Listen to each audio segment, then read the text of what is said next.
Are you ready? Let's talk digital. Bonjour à tous et bienvenue sur le podcast Digital Feeling. Je suis Elodie Chenol et j'accompagne les CEO à travailler leur personal branding et celui de leur marque grâce au digital. J'ai pour ambition, à travers ce podcast, de répondre à toutes vos problématiques concernant le marketing digital. Pour cela, si vous avez une question, rien de plus simple, vous m'envoyez un message sur LinkedIn en privé et j'y réponds lors d'un épisode. Les questions peuvent tourner autour du personal branding, du B2B, de la plateforme LinkedIn, mais aussi des autres réseaux sociaux, de toutes les problématiques que vous pourriez avoir concernant votre stratégie d'entrepreneur et comment améliorer votre visibilité et surtout générer plus de ventes. Si je n'ai pas la réponse à votre question, j'irai chercher pour vous les experts du domaine pour vous produire un épisode qui répondra à cette fameuse question. Bonne écoute!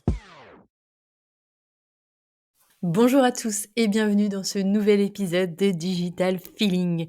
Ça fait maintenant près de 4 ans que je donne des formations aux entrepreneurs, aux responsables marketing, aux directeurs communication et aux dirigeants pour prendre connaissance de l'intelligence artificielle mais aussi du marketing digital. Et lors de toutes ces formations, j'avais un petit florilège de partage que j'avais envie de vous donner dans cet épisode, de partage d'expérience. Alors il y a plusieurs choses que j'ai pu tester. J'ai testé les formations où je donnais beaucoup de théorie parce que c'est important la théorie, il y avait toujours de la pratique, mais il y avait peut-être un équilibrage à faire entre la théorie et la pratique.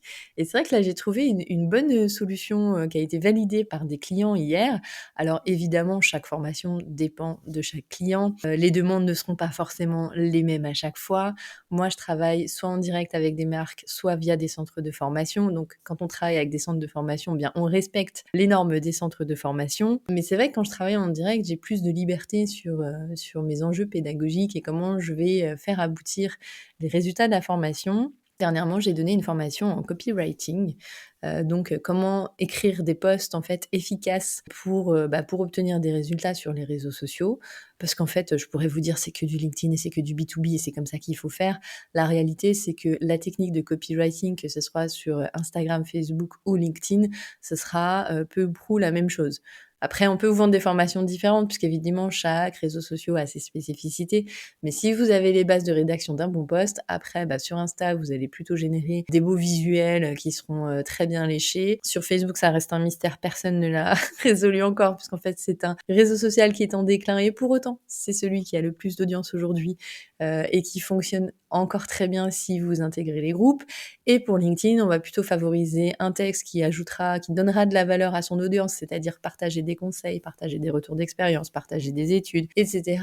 On dit que le selfie fonctionne un peu moins bien. Néanmoins, ça c'est l'algorithme, mais en biais humain, si vous montrez votre visage, forcément vous aurez plus de likes que si vous ne le montrez pas. Donc à poste équivalent avec de la valeur, avec ou sans pas forcément selfie, mais photo de vous, vous aurez potentiellement un petit peu plus de retours qu'avec une photo de banque d'images. Pourquoi ? Parce que ça vous humanise, ça donne un côté crédible, puis forcément, nous, on aime bien quand c'est authentique, donc ça donne un côté encore plus authentique à votre post. Mais je m'égare. Ce que je voulais partager avec vous dans les formations que je donne, une recette qui fonctionne plutôt très bien, c'est toujours d'avoir un apport théorique. Évidemment, c'est important, on peut pas passer à côté, mais cet apport théorique, on peut le rendre un petit peu plus sympa. Dans le sens où moi j'ai ajouté, donc c'est des choses que je faisais pas au début, j'ai appris aussi au fur et à mesure, j'ai ajouté des jeux dans mes formations. Alors c'est déjà ce que je faisais en cours, mais c'est vrai que je le faisais pas forcément en formation pour adultes.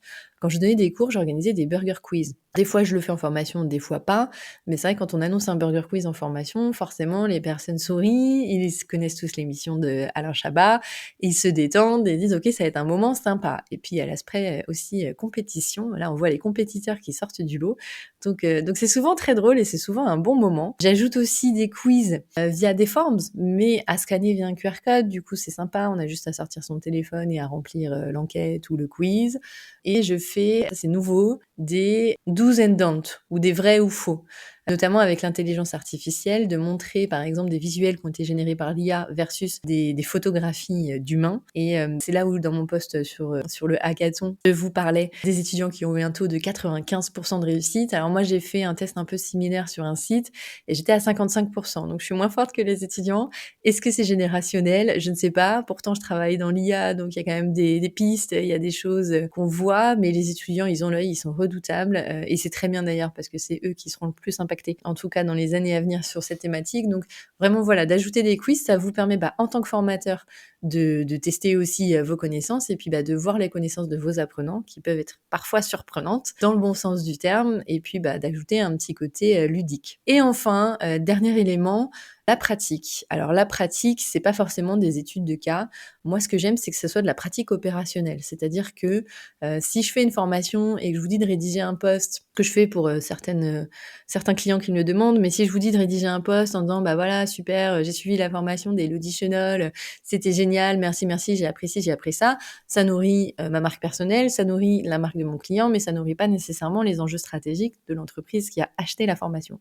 Et donc quand je fais des formations en direct, moi, ce que je propose à mes clients, c'est qu'à la fin de la formation, il y a un objectif opérationnel qui soit rempli. Par exemple, j'ai animé un design sprint avec une entreprise. L'objectif, c'est l'objectif du design sprint à la base, mais c'était du coup un des objectifs de ma cliente, c'était d'avoir une piste de solution pour après lancer un plan d'action par rapport à une problématique. Et on a terminé la journée avec ses pistes de solution et son plan d'action pour répondre à cette problématique. Pour un autre client, l'idée, donc c'était une formation en copywriting, l'idée c'était de repartir avec des posts, mais pas des posts pour m'entraîner au copywriting qui n'auraient aucun intérêt, des posts qui vont nourrir la stratégie éditoriale qui a déjà été définie en amont et qui va pouvoir nourrir le planning éditorial concret de ce client. Donc voilà, moi j'ai trouvé que ça casse un peu le jeu des formations. Oui, on rentre dans l'opérationnel et c'est peut-être un peu moins fun dans le sens où c'est du vrai travail. Néanmoins, voilà, ça apporte des résultats à l'entreprise parce que les entreprises, quand elles payent des formations, ça mobilise quand même un salarié pendant 1 à 2 journées. Le salarié n'est pas forcément dans les meilleures conditions parce qu'en fait, il se dit « Oh là là, j'ai tout mon travail qui s'accumule ». Donc, ça permet d'offrir une solution gagnant-gagnant. Vous avez de l'apport théorique, vous avez les bases pour pouvoir le refaire tout seul si vous le souhaitez ensuite. Voilà, sans accompagnant. Et en même temps, vous avez avancé sur votre travail puisque c'est une de vos missions et vous repartez pas sans, entre guillemets, n'avoir rien fait de concret pour vous dans votre job à l'issue de cette formation. Alors pour un dirigeant, ce sera plutôt la partie opérationnelle, ce sera plutôt de nourrir son personal branding, puisque généralement c'est ça qu'on travaille. Puisque un dirigeant d'une grande entreprise qui n'a pas nécessairement une communication établie sur LinkedIn, lui, il va repartir avec plutôt des sujets d'une stratégie. Alors, une stratégie éditoriale pour commencer, et puis 3 piliers qu'on aura définis ensemble et qui permettront ensuite de décliner des posts. Alors, en fonction du temps de la formation, on peut aller jusqu'à la rédaction des posts et d'engranger, du coup, le personal branding de ce dirigeant en commençant à poster. Mais évidemment, ce n'est qu'un début de pistes, puisque après il faut continuer à communiquer sur les réseaux pour nourrir son personal branding. Mais donc, on repart toujours avec quelque chose de concret, en tout cas dans mes formations. On n'est pas venu là pour discuter et passer que du temps en théorie. Et normalement, on passe un moment où on s'amuse. Et pourquoi je vous partage tout ça ? L'idée, c'est pas de vendre mes formations. Si vous en voulez, tant mieux. Je serais ravie. L'idée, c'est de vous apporter des pistes parce que je sais qu'il y a beaucoup d'entrepreneurs qui se lancent aussi dans le domaine de la formation. Que le domaine de la formation, on a tendance à avoir un biais et de se dire j'ai de l'expérience, donc en fait je vais transmettre ce que je connais. Moi j'ai eu ce biais-là. En fait ça va au-delà de ça parce que la transmission c'est pas si simple. C'est un vrai métier. Il y a de l'ingénierie pédagogique, il y a aussi de la technique. Alors moi j'ai découvert ces termes assez récemment, je ne vous cache pas.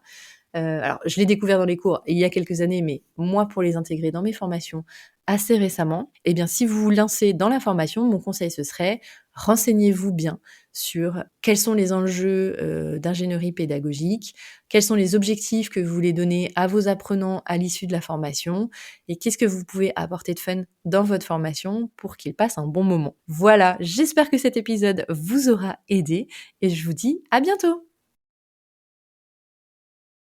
Thank you. You're welcome. Let's talk digital. J'espère que ce podcast vous a plu. Si vous avez aimé cet épisode, n'hésitez pas à soutenir le podcast en laissant une note et un avis sur Apple Podcast ou sur vos plateformes d'écoute. Ça me permettra de remonter et de pouvoir partager à d'autres entrepreneurs les réponses que vous vous posez. Merci à tous, à bientôt.